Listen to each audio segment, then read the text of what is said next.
us to build what we design. We're kind of taking it back to the master builder. They would handle everything from drawing it to construction, and that's the sort of traditional architect's role. There are a lot of disconnects between the builder and the architect. And so for us, it's really being able to deliver the design that the owners have invested in exactly the way that they had envisioned it, or better. It's quality control.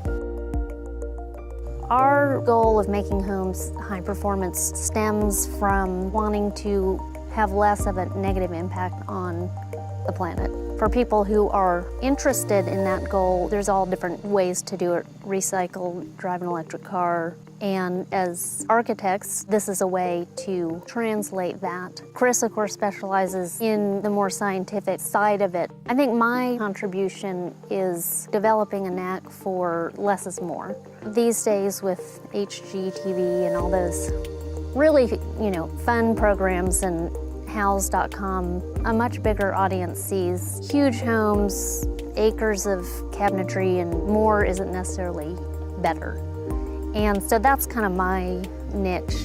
The clients for this project came to us with a very generic vision of the project. They wanted a self-sustaining, resilient property that they could live out the rest of their lives off the land, off-grid. The buildings, they wanted them to be the best that they could be. This started off with a barn and a house, and it developed into a collection of buildings that create a living space both inside and outside, kind of an oasis in a way, their own world.